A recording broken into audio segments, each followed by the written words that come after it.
J'ai choisi Jésus pour guider ma vie. Mon bien-aimé Jésus, il est à moi, je suis à lui. J'ai choisi Jésus pour guider ma vie. Mon bien-aimé Jésus, il est à moi, je suis à lui. J'ai choisi Jésus. Bonsoir à toutes et à tous. Nous nous retrouvons encore dans notre série d'émissions consacrée au thème suivant, le problème congolais. Nous pensons que le Dieu qui a fait les cieux et la terre veut sauver, agir dans les nations. Et nous nous mettons au service des nations pour apporter la parole de Dieu et permettre qu'il y ait la bénédiction de Dieu qui vienne sur ces nations. Et à tout Seigneur, tout honneur, comme on dit, nous avons eu envie de commencer par le Congo, étant originaire de cette région-là. Et c'est un devoir d'apporter une contribution à la restauration, sinon plutôt à la construction de cette belle région. On peut même parler de toute l'Afrique centrale et aussi d'une certaine Afrique. Le problème congolais, c'est quoi? C'est un grand paradoxe, une grande contradiction entre les richesses naturelles, les richesses humaines léguées par Dieu à un pays, à une population, à une région, et la réalité sociale, économique, spirituelle vécue au quotidien. D'autant plus que dans cette région dont nous parlons, les gens se réclament pratiquement tous être du Dieu de la Bible. C'est pourquoi, fort de ce passage de Proverbe 11:11, qui dit ceci, « La ville prospère par la bénédiction des hommes droits », on a voulu faire ces émissions en se posant la question, mais pourquoi cette population d'Afrique centrale souffre tant? Pourquoi une telle misère? Le but, c'est quoi? Le but, c'est trouver qu'est-ce qu'on fait, parler de ce qu'on fait qui ferait que Dieu n'agisse pas afin qu'il y ait une certaine bénédiction, qu'elle soit spirituelle ou matérielle. Mais pourquoi Dieu n'agit pas? Il est écrit dans Ésaïe 59. Nous allons lire Ésaïe 59.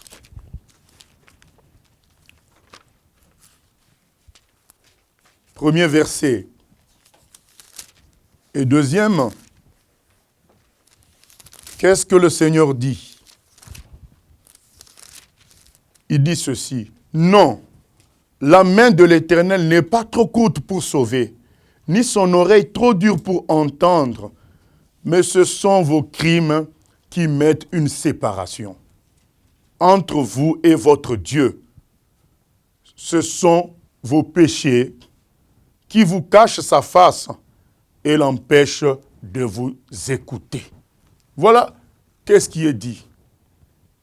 Et nous exhortons premièrement à une certaine humilité pour reconnaître que ça ne va pas, qu'il y a la misère.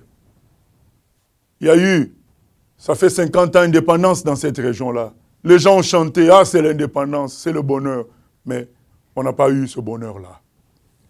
Et nous les chrétiens, nous voulons nous humilier pour dire Dieu, sûrement c'est nous les problèmes. Nous n'avons pas honoré ton saint nom. Nous n'avons pas sanctifié ton nom. Et nous voulons revenir à toi. C'est pourquoi, lors de la première émission, nous avons parlé du retour à Dieu et de la responsabilité individuelle. Chaque chrétien doit se sentir responsable du problème de cette région. Parce que si Proverbe 11:11 s'accomplit pour toi, pas à pas, ta famille sera transformée, ta ville ainsi que ton pays. Le but, ce n'est pas que nous ayons un bonheur purement terrestre. Le but, c'est le ciel, bien sûr. Mais il est écrit, cherchez d'abord le royaume des cieux et vous aurez le reste.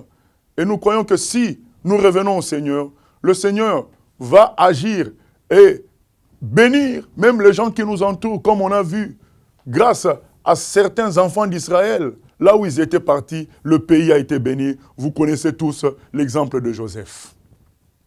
Et aujourd'hui, nous voulons traiter le thème suivant, sorcellerie et pratiques fétichistes. La sorcellerie, c'est le fait de chercher à gérer l'invisible.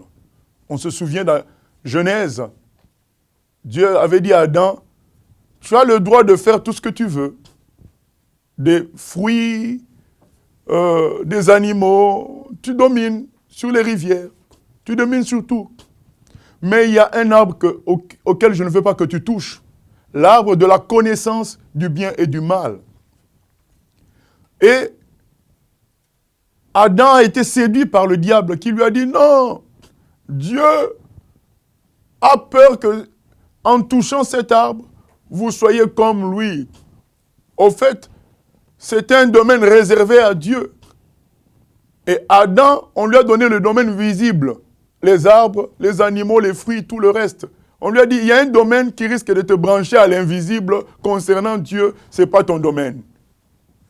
Et la sorcellerie, c'est le fait de vouloir gérer l'invisible.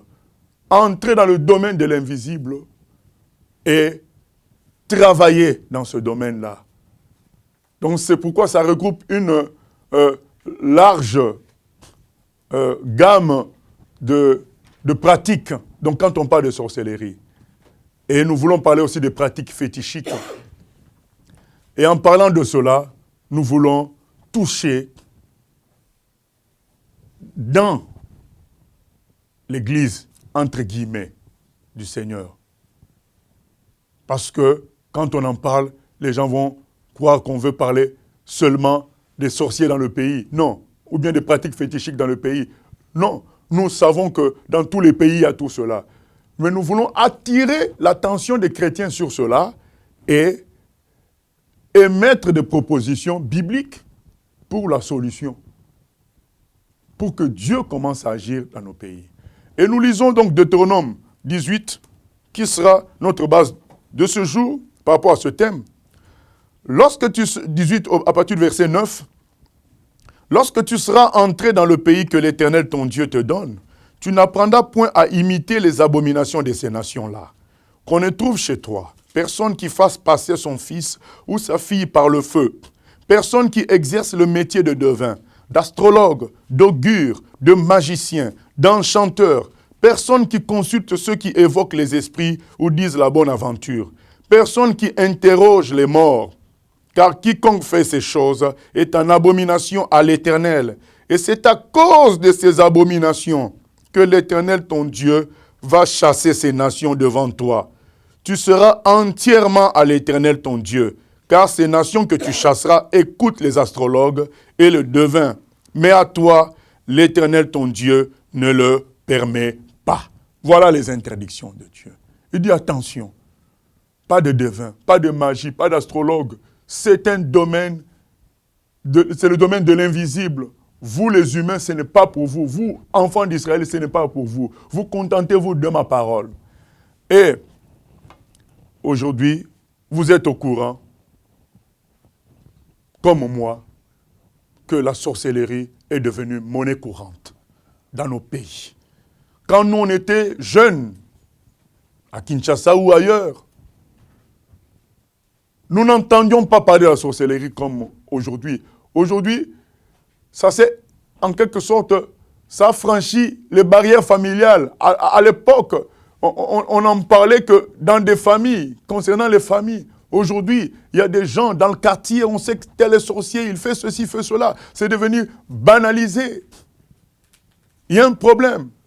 Et vous savez, Dieu dit dans Deutéronome 18, quand il y a ça dans un pays, couramment, c'est de l'abomination. Mais ce qui est grave, c'est que ces gens-là sont venus entrer dans les églises, occuper des postes, travailler. Et ce qui fait que la main de Dieu aussi n'agit pas. Il y a beaucoup de pasteurs qui sont endormis parce qu'il y a des sorciers dans les églises.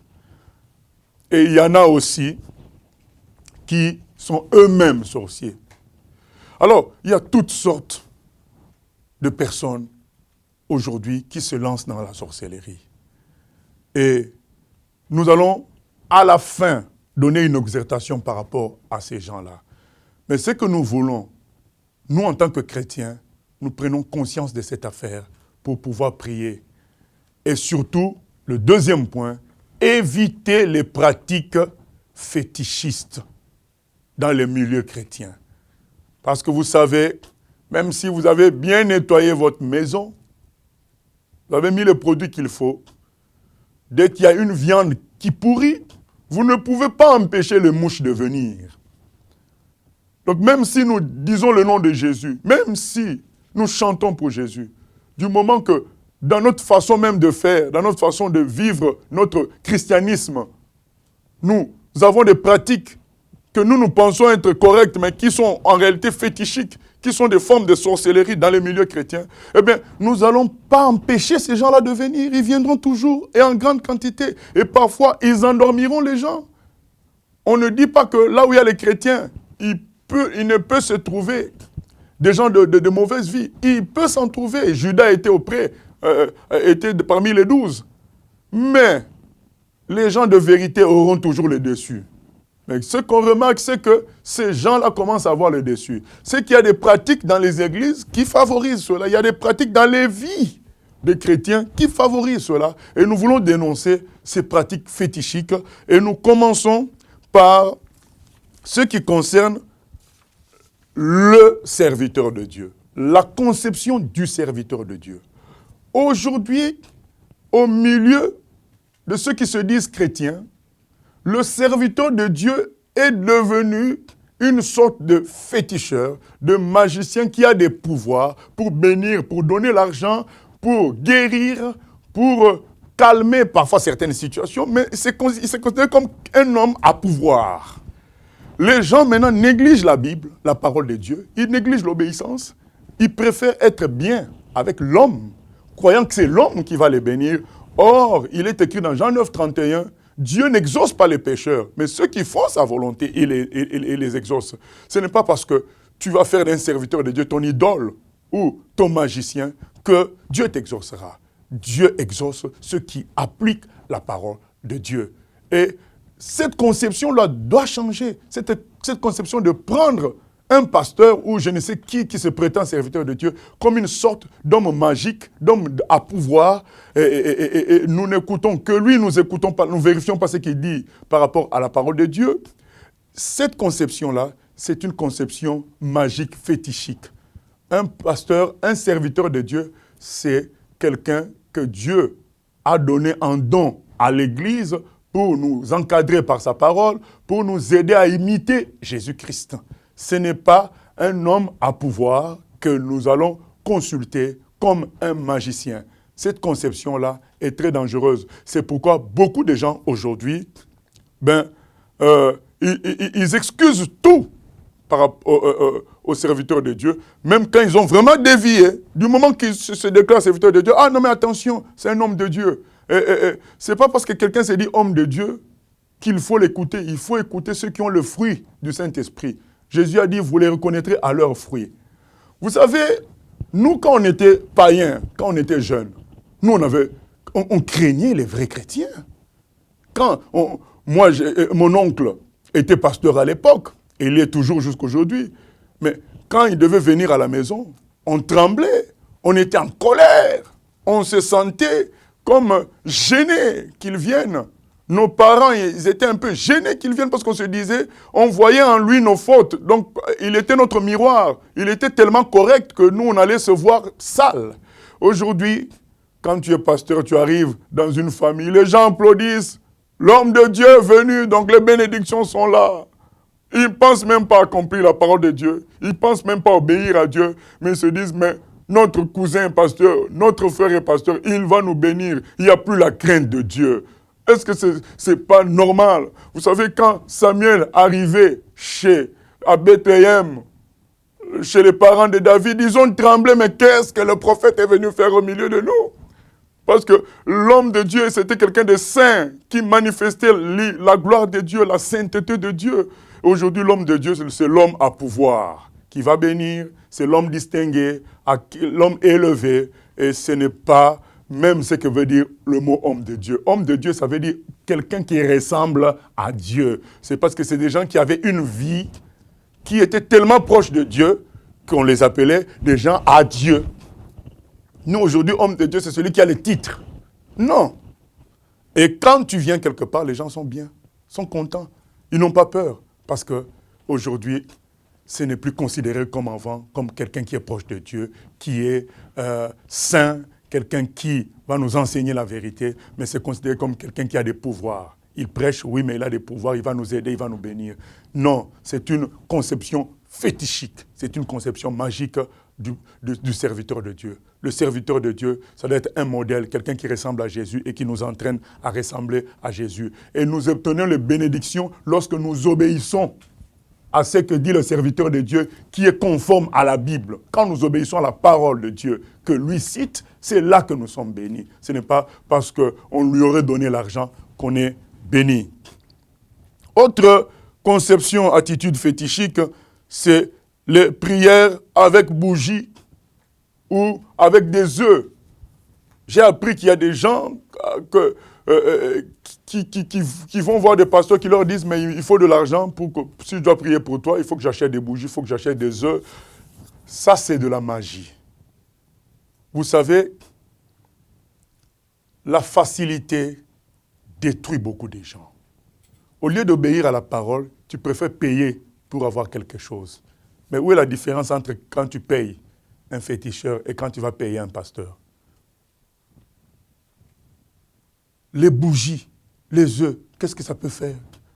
Toi, tu ne peux pas cuisiner les œufs, faire des omelettes. Et qu'est-ce que les œufs peuvent faire pour ta vie? Ou une bougie que tu peux... Toi-même, si tu prends la bougie, tu souffres. Ça s'éteint, non? Est-ce que la bougie peut faire quelque chose pour toi? C'est l'Éternel qui peut faire quelque chose pour toi. C'est Dieu. Il est écrit que c'est dans le nom de Jésus que nous devons demander des choses. Quand un pasteur, quelqu'un qui se prétend pasteur, te dit qu'il a besoin de bougies, ou bien il va prier avec des œufs, ou des bougies, ou avec un instrument quelconque, ou avec des statues, avec des croix, ou tout ce que tu veux, un instrument quelconque, sache que ce n'est pas un vrai serviteur de Dieu. C'est quelqu'un qui est dans la déviation complète. Parce que Dieu interdit ces pratiques-là. Nous venons de lire Deutéronome 18. C'est au nom de Jésus que nous devons prier. Autre conception mauvaise, les prières incantatoires.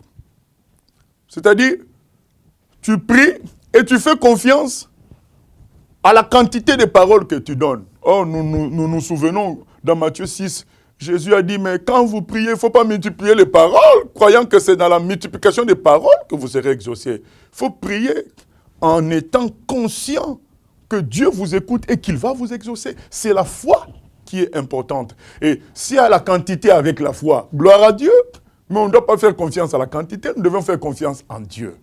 Et c'est pourquoi beaucoup de gens se permettent de faire toute une veillée, prier 6 heures, prier 5 heures, et le matin, il va mentir. L'après-midi, il va injurier. Il est tranquille, il se dit, moi j'ai fait ma part, j'ai prié 6 heures, j'ai plus peur.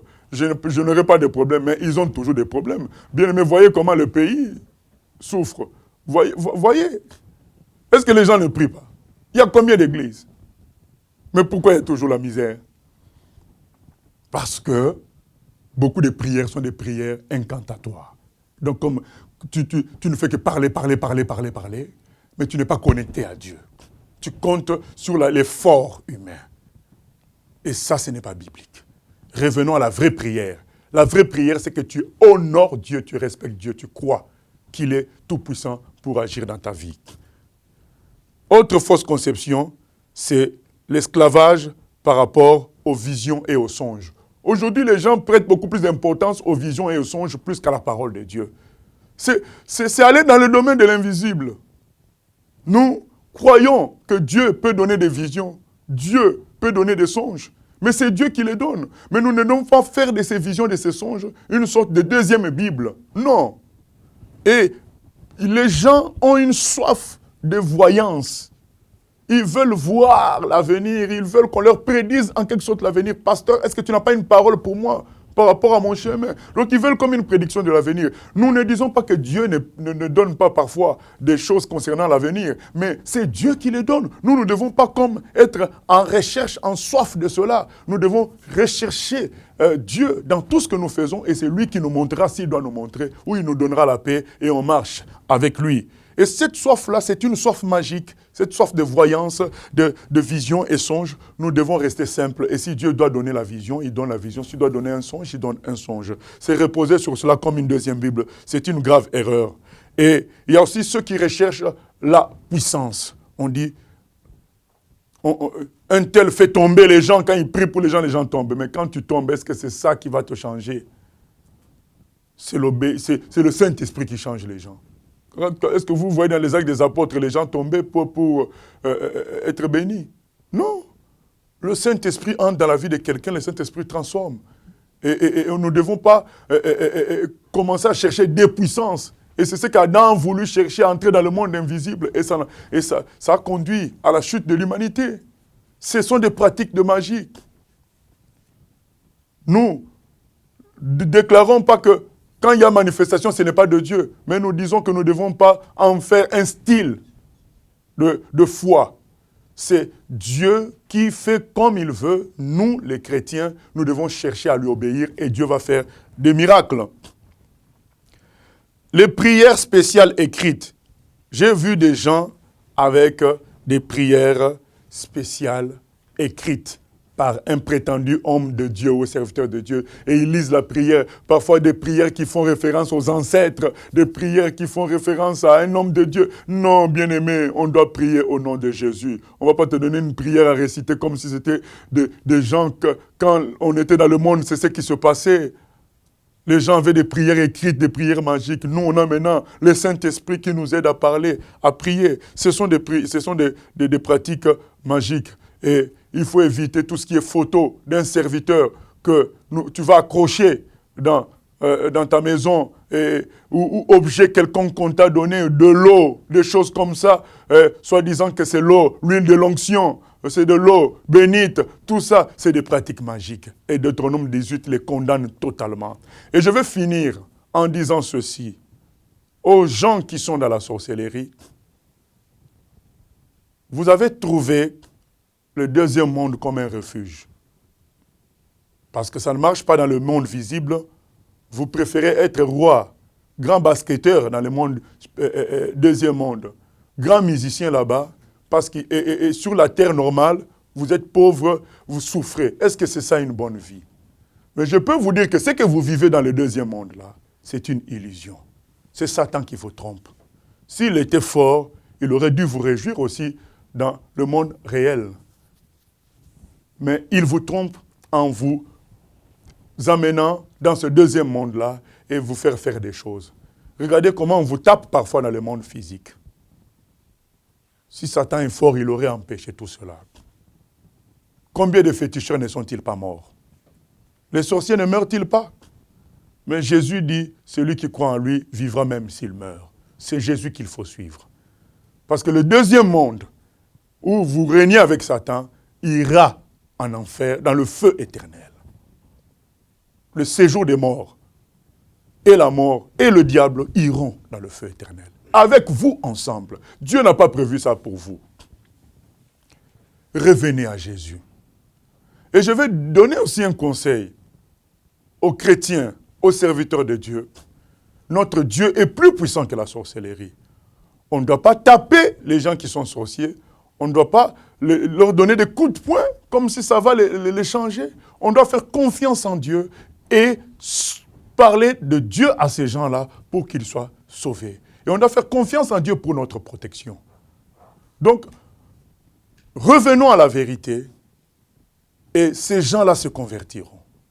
Nous-mêmes, nous devons abandonner les pratiques fétichiques et ces gens-là, quand ils verront l'amour que nous porterons pour eux, ils changeront et le pays sera béni. Que Dieu soit béni. Nous passons aux questions avec nos invités ici présents. Donc nous commençons par la première question. Oui. Oui, merci pasteur. Je Je vous ai suivi ce soir parce que le thème que vous développez ce soir est important et vous l'avez intitulé « La sorcellerie et les pratiques fétichistes ». Bon, et nous savons aussi que la sorcellerie est un concept universel qui touche tous les continents.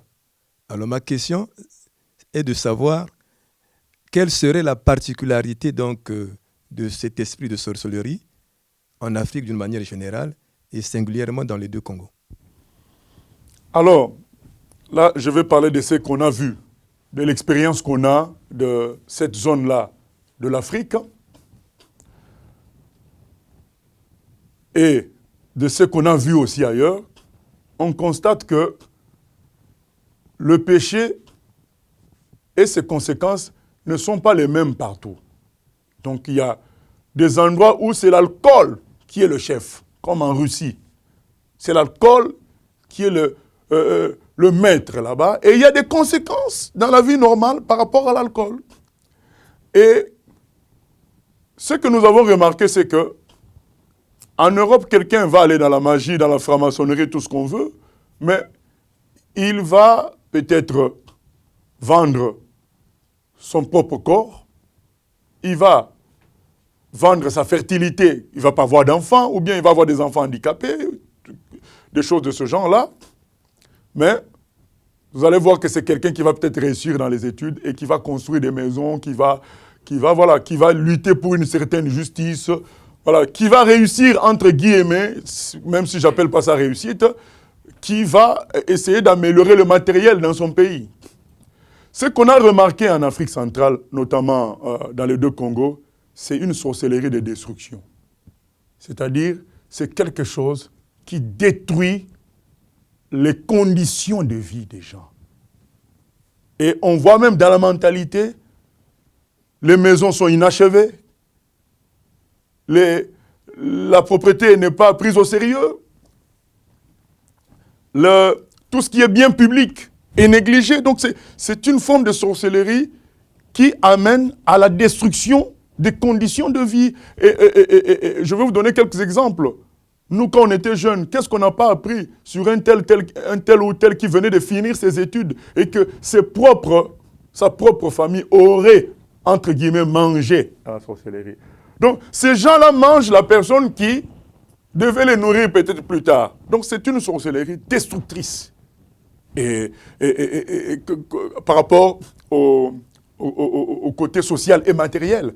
C'est ça la réalité et c'est pourquoi nous devons prendre ça au sérieux et vraiment entrer dans la prière et trouver un moyen de convertir ces gens-là et non pas de les attaquer physiquement parce que ce n'est pas ce que Dieu veut. Oui.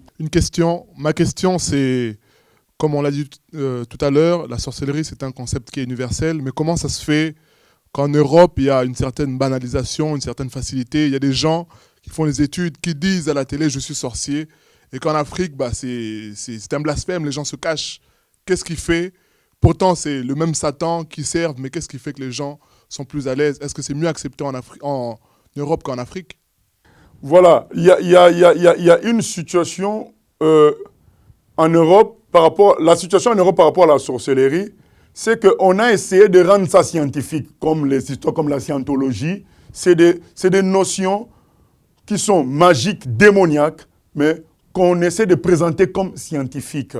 Et la conception du sorcier en Europe, c'est quelqu'un qui a des pouvoirs.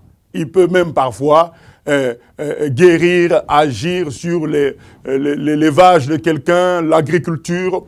Ce n'est pas la conception telle qu'elle est en Afrique, où quand on dit sorcier, on voit quelqu'un qui fait des voyages astraux, c'est-à-dire c'est quelqu'un qui sort de son corps pour aller faire des choses pendant que les autres vivent une vie normale. C'est quelqu'un en quelque sorte de dangereux. C'est comme si on parlait d'un bandit. C'est ça. Et c'est cette façon de concevoir la sorcellerie en Europe qui fait que les gens acceptent ça alors que ça a les mêmes effets néfastes. Ça détruit, ça empêche de croire en Dieu et ça détruit la vie des gens d'une manière ou d'une autre.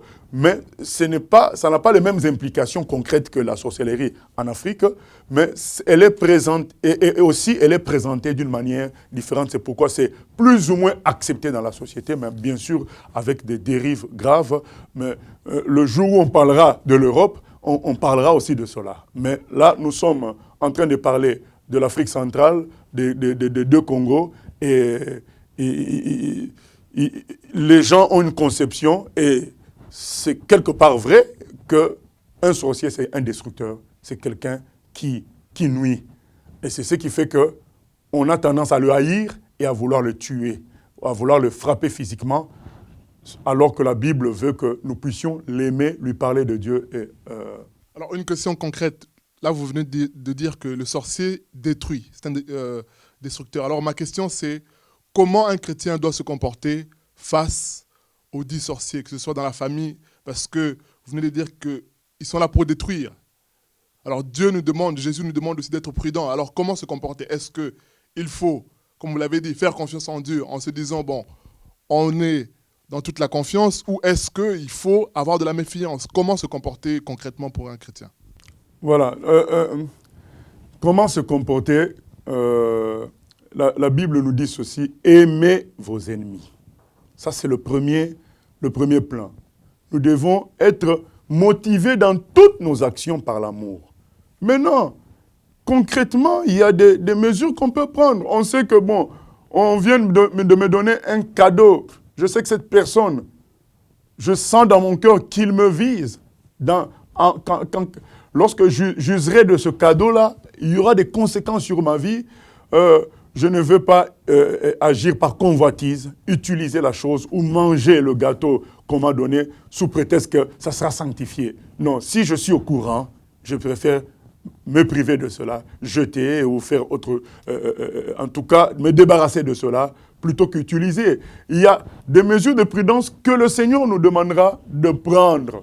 Mais il ne faut pas confondre mesures de prudence avec la perte de foi. Parce que beaucoup ont perdu la foi, ils ont plus peur des sorciers qu'avoir foi en Dieu. Et c'est ça qui n'est pas bon. Oh, on peut toujours être prudent, mais garder un amour et garder la foi que nous sommes plus forts parce que celui qui est en nous est plus fort que celui qui est en eux. Et c'est très important parce que c'est ça qui va faire la différence. Parce que si quand un sorcier sent que tu as peur de lui, quelque part, il ne peut pas faire confiance au Dieu que toi tu sers parce que toi tu as peur. Donc il faut qu'il réalise que tu n'as pas peur, mais que c'est normal qu'on ait certaines mesures de prudence, mais toujours motivé par l'amour et motivé par le Saint-Esprit. Voilà. Question? Nous entendons beaucoup parler d'un phénomène concernant les enfants de la rue, dont la plupart sont dits entre guillemets sorciers. Donc on voit que les familles rejettent leurs enfants, les abandonnent parce qu'ils sont sorciers. Et ma question est la suivante. Est-ce vraiment la solution d'abandonner ces enfants-là, ou est-ce qu'il faut prier pour eux, ou comment on doit se comporter par rapport à ce phénomène-là d'enfants sorciers? Voilà, c'est encore là une démonstration du fait que les gens n'ont plus foi en Dieu. Ils n'ont plus foi en Dieu. Comment ton propre enfant, tu vas l'abandonner? Mais il y en a qui vont me dire, mais oui, mais tu ne sais pas ce que nous souffrons avec cet enfant-là. Mais bien-aimé, où est votre Dieu? Moi, le problème, c'est que est-ce que tu es chrétien ou pas? Si tu te dis chrétien, tu vas dans une église qui est véritable, alors ton Dieu a la solution pour tout. Le Seigneur a dit à Ézéchiel, je te rends un front plus dur que le leur, de sorte que c'est eux qui vont lâcher, ce n'est pas toi qui dois lâcher. C'est ça que Dieu a fait pour nous tous. Il nous a donné la puissance du Saint-Esprit qui est plus forte que la puissance des sorciers. J'ai un enfant qui est dévoilé comme étant un sorcier. Eh bien, si quelqu'un doit fuir, c'est lui qui doit fuir. Mais moi, je vais toujours le traiter comme mon enfant. Je vais lui donner à manger, je vais faire ce qu'il faut. Et mon amour sera plus fort. Mes prières seront plus fortes. Ma détermination dans la foi en mon Dieu sera plus forte que sa sorcellerie. Ça, c'est pourquoi je crois en Jésus. Sinon, on aurait fait autre chose. Oui, oui. Bonsoir. Donc, j'aurais 2 questions à poser. Ma première question se porte sur le point que vous avez soulevé concernant les pratiques fétichistes. Parce que le constat que moi je fais, des témoignages que j'ai pu écouter personnellement et que j'ai pu vivre aussi, c'est que certaines personnes qui sont dans ces cas-là de pratiques fétichistes semblent évoluer et leurs prières semblent être exaucées. Alors, est-ce qu'ils sont dans le vrai ou dans le faux? Puisque si on se base sur le résultat, on peut se dire que, ils ont été exaucés. Et pour ma part, à moi personnellement, j'ai été autrefois donc initié, je dirais, dans ces pratiques-là, tout en croyant en Dieu et sous des conseils qu'on m'avait donnés, avec des œufs et avec la lecture de certains psaumes, j'ai pu résoudre certains problèmes de ma vie. Ok. Alors, nous allons lire, avant de répondre à cela, quelques passages bibliques. Nous lisons d'abord Matthieu 24, 24. Matthieu 24, 24. Il est dit ceci. Car il s'élèvera de faux Christ et de faux prophètes. Ils feront de grands prodiges et des miracles au point de séduire, s'il était possible, même les élus. Et nous prenons Deutéronome 13. Deutéronome 13. S'il s'élève au milieu de toi un prophète ou un songeur qui t'annonce un signe ou un prodige, et qu'il y ait accomplissement du signe ou du prodige dont il t'a parlé en disant « Allons après d'autres dieux, des dieux que tu ne connais point, et servons-les. » Tu n'écouteras pas les paroles de ce prophète et de ce songeur, car c'est l'Éternel votre Dieu qui vous met à l'épreuve pour savoir si vous aimez l'Éternel votre Dieu de tout votre cœur et de toute votre âme. Vous irez après l'Éternel, votre Dieu, et vous le craindrez. Vous observerez ses commandements, vous obéirez à sa voix, vous le servirez et vous vous attacherez à lui. Donc, ma réponse c'est la suivante. Dieu nous prévient qu'il y a des gens qui ne sont pas de lui, qui vont faire des choses, qui vont faire des miracles, et qui épateront même les élus, qui pourront tromper même les élus. Mais comment nous allons les reconnaître, comme le Seigneur nous a dit dans Matthieu 7, et comme il est dit dans ces deux textes, ces gens-là vont avoir des pratiques qui sont anti-bibliques. Quelqu'un qui te demande de lire des psaumes et d'utiliser des œufs, ce sont des pratiques magiques qui ne sont pas bibliques. C'est là que tu reconnais que ce n'est pas de Dieu. Mais quelqu'un qui te demande de prier Jésus-Christ, de crier à ton Dieu, au nom de Jésus, c'est biblique. Mais quand quelqu'un commence à te parler des œufs et autres prières écrites, il y a un danger là. Et le Seigneur nous prévient qu'ils feront des choses, des miracles. Mais pourquoi le Seigneur permet cela? Pour voir si vraiment nous tenons à la parole. C'est là que ça se verra. Mais autre chose, c'est qu'à la longue, on voit que toutes ces pratiques-là finissent par se retourner contre nous. Le diable donne, après c'est la déchéance. Les choses que le diable donne contiennent une semence de pourriture. C'est comme un gâteau empoisonné que tu manges, c'est très bon, mais après 10 jours tu meurs. Donc au début c'était bon, ça a fait le même effet qu'un vrai gâteau, mais ça a toujours des mauvaises conséquences. Et nous avons un certain âge, et nous avons vécu des choses. Il y a des gens qui ont eu des succès, qui ont eu de l'argent et qui ont mal fini parce que ce n'étaient pas des choses venant du Seigneur. Voilà, ma deuxième question, par rapport à ce que vous dites, est-ce qu'on peut comprendre par là que nous devons abandonner nos traditions qui nous ont été inculquées, des traditions de génération en génération, pour une personne qui prie sincèrement, qui croit véritablement à Dieu? Mais qu'y a-t-il de mal de verser, par exemple, de la boisson pour ses ancêtres? Est-ce qu'on doit annuler toutes nos traditions? Ok. Il est écrit dans 2 Corinthiens 5, 17, « Celui qui est en Christ est une nouvelle création. Les choses anciennes, c'est écrit, hein? Les choses anciennes sont passées. Toutes choses sont devenues nouvelles. » Nous sommes dans la nouvelle alliance avec le Seigneur. Et quand on parle des ancêtres, tous en vain, on a lu dans Deutéronome 18 clairement que ceux qui interrogent les morts, c'est une abomination. Donc, beaucoup de coutumes que nous avons reçues, ce sont des coutumes qui ont trait à une certaine invocation des esprits invisibles. des gens qui vont jeter de l'eau par terre pour les ancêtres. Il est écrit dans Ecclésiaste 9, 5 à 6 que ceux qui sont morts, c'est fini. Ils n'ont plus rien à voir avec nous. Et donc, il ne faut pas avoir de contact avec les morts. C'est écrit dans Lévitique 20 aussi. Donc, tous ces passages-là nous montrent que ce sont des pratiques qui sont diaboliques, même si ça vient de nos ancêtres, de nos parents. C'est quelque chose qui doit changer. Nous avons maintenant Jésus comme seul maître et la Bible comme seul maître. C'est ce que nous devons suivre. Donc si tu es dans ces pratiques-là et tu pries en même temps Jésus, c'est une contradiction. C'est pourquoi il y a des choses qui sont bloquées dans ta vie. Oui. Oui, avant de poser ma question, je voulais revenir à la question de Junior, parce que vous avez parlé de la sorcellerie destructive de l'Afrique.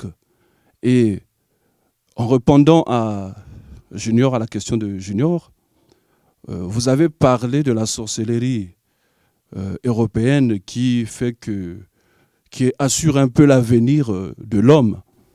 Non, je vais corriger, je vais dire ce que ma pensée. J'ai dit ceci, la personne qui pratique ça, nous allons voir cette personne en train de travailler pour un certain bien de la société. Et je dis que, alors que la personne qui pratique la sorcellerie dans nos pays va travailler pour la destruction directe matérielle. Mais tous les deux sont des destructeurs parce qu'il y a des conséquences toujours négatives. Alors donc je voulais savoir, comme les pratiques ne sont pas, c'est pas les mêmes pratiques, et quel est le but donc de la sorcellerie? Est-ce que le but est commun, bien que les pratiques soient différentes? Le but est commun, c'est la destruction de l'homme. D'une certaine manière, par exemple, en Europe, on va voir l'homosexualité qui règne, c'est la destruction de l'homme. On va voir la pédophilie qui règne, c'est la destruction de l'homme. On va voir des clubs d'échangistes.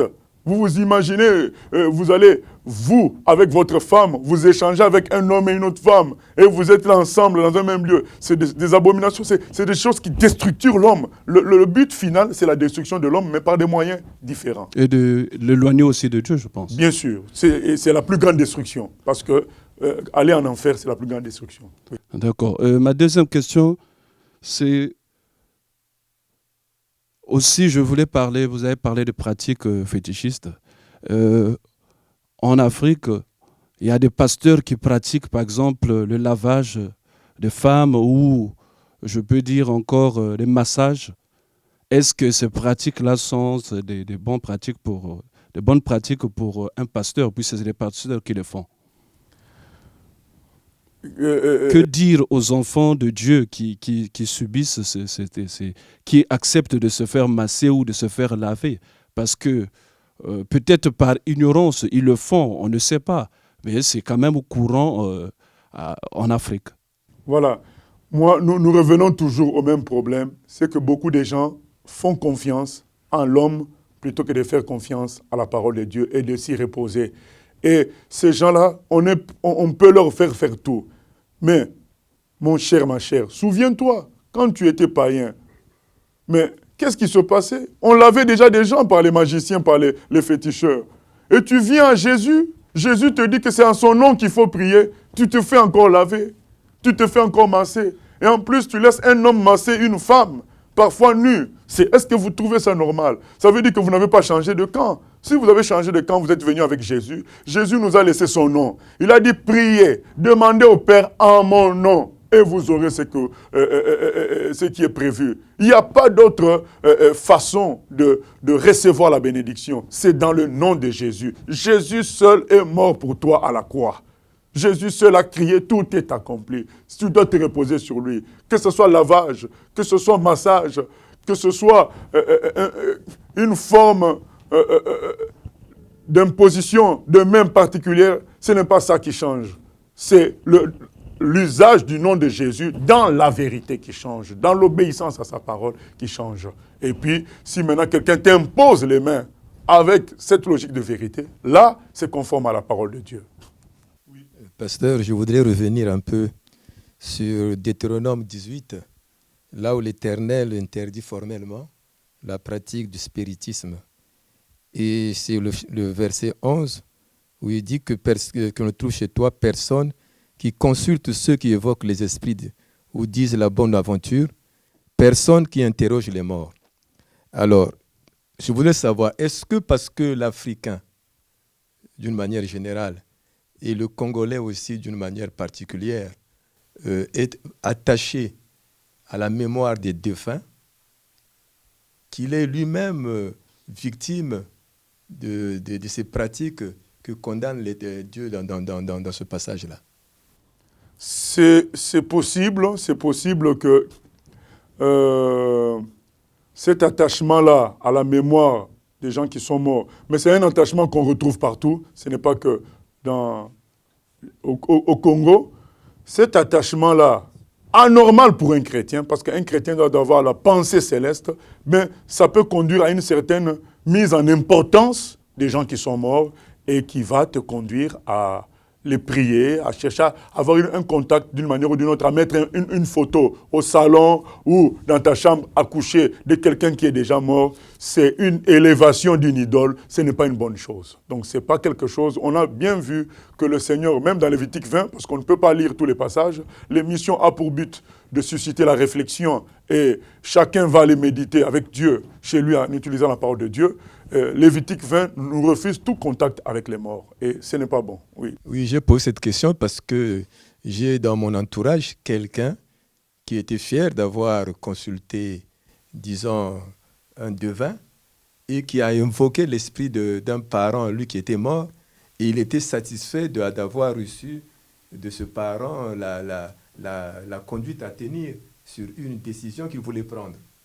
Tout ça, ce ne sont pas de vraies pratiques, c'est des pratiques démoniaques et, comment dire, Deutéronome 18 les condamne clairement, Lévitique 20 les condamne clairement. Un vrai chrétien ne devrait pas faire ces choses-là. Les directives que vous entendez, ça ne vient pas de ces gens-là, parce que ces gens-là sont morts. Ecclésiaste 9, 5 à 6 dit qu'ils n'ont plus rien à voir avec ce qui se passe sur la terre. C'est les démons qui prennent leur image et qui parlent. Et tout ça sera dévoilé bientôt au retour du Seigneur. Et ces gens-là, ces démons-là, quand vous les verrez dans le feu éternel, tout le monde comprendra. Oui. Je voulais revenir sur un point dont vous nous aviez parlé précédemment concernant la musique chrétienne. Donc vous aviez dit que les chantres chrétiens ne devaient pas faire de manifestations contre le fait qu'on pouvait copier leurs disques. Donc ma question est la suivante. Est-ce que finalement vous êtes pour le piratage ou... Voilà. Je ne suis pas pour le piratage puisque selon les lois communes humaines, et Dieu nous demande de respecter les lois, elles sont elles sont une infraction. Mon intervention portait sur les gens qui chantent, les gens qui prêchent. Vous sortez des CD, vous sortez des DVD.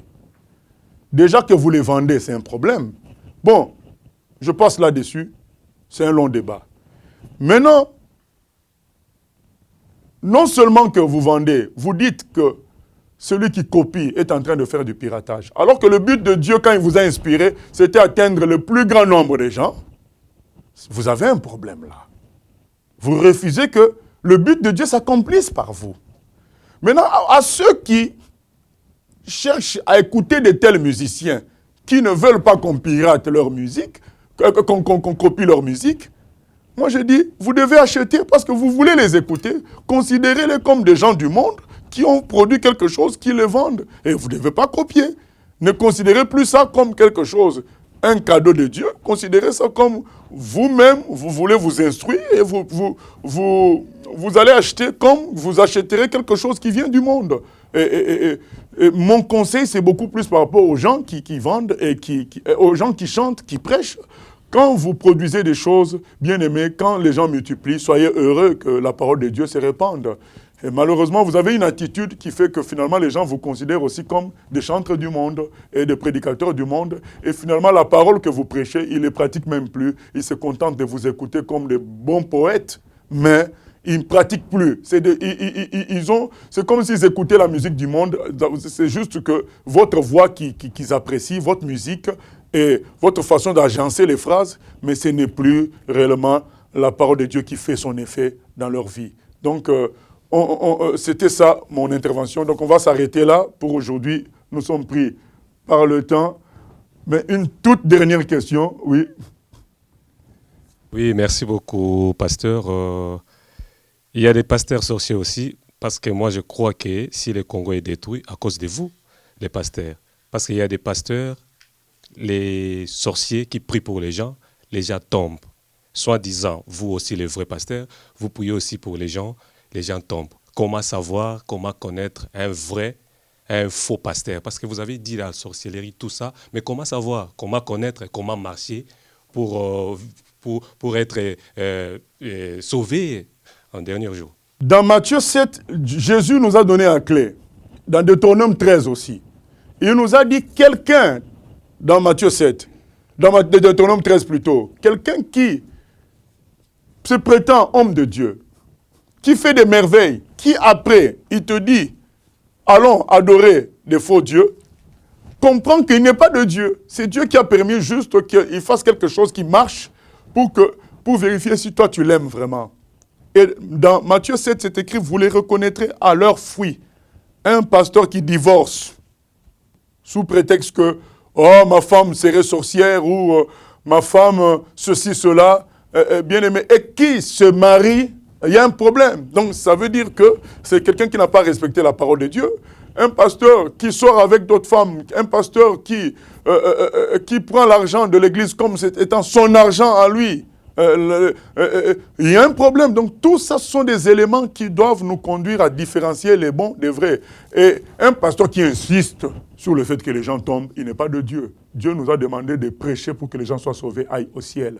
Donc, voilà. Maintenant, Dieu fera ce qu'il voudra. Nous n'allons pas faire un code de manifestation. Mais ce que nous disons, c'est qu'un pasteur ne devrait pas insister sur ce genre de choses. Il doit insister sur la vérité qui sauve et Dieu fait ce qu'il veut. Voilà. Donc, mais, pour conclure, c'est les fruits et l'enseignement. À travers l'enseignement de quelqu'un et les fruits, c'est-à-dire sa vie, qu'est-ce que cet homme-là produit, c'est ce qu'on saura qui est de Dieu et qui n'est pas de Dieu. Donc un chrétien, tu ne dois pas t'engager dans une église quand tu ne connais pas la personne qui dirige cette église et juste tu te contentes de ce que tu écoutes comme prédication qui est épate, ce n'est pas suffisant. Il faudrait, si tu dois considérer quelqu'un comme ton pasteur, connaître sa vie, comment il vit. Et on ne dit pas qu'on ne peut pas écouter quelqu'un si on ne connaît pas sa vie. On peut écouter quelqu'un, mais faire de quelqu'un un pasteur, son pasteur, ou bien quelqu'un qu'on suit régulièrement, sans qu'on connaisse sa vie, ce n'est pas bon. On peut écouter quelqu'un comme ça par accident. Ça peut arriver qu'on écoute une prédication d'une personne qu'on ne connaît pas. Mais faire de cette personne quelqu'un qu'on va suivre, ben, il faut faire un minimum de travail, de connaître les fruits et de connaître son enseignement dans sa largeur et dans sa profondeur. Voilà. Que Dieu nous bénisse. Nous continuons la fois prochaine avec le thème suivant, les mouvements religieux. Parce qu'un des problèmes de cette région, c'est la multitude de mouvements religieux qui perturbent les gens et les gens s'éloignent de la vérité et Dieu ne peut pas agir. Voilà. Nous vous bénissons de la part de Jésus-Christ et nous prions que cette région-là soit sauvée, notre région. À Dieu sur la gloire. À la prochaine. Amen. J'ai choisi Jésus pour guider ma vie. Mon bien-aimé Jésus, il est à moi, je suis à lui. J'ai choisi Jésus pour guider ma vie. Mon bien-aimé Jésus, il est à moi, je suis à lui. J'ai choisi Jésus pour guider ma vie. Mon bien-aimé Jésus.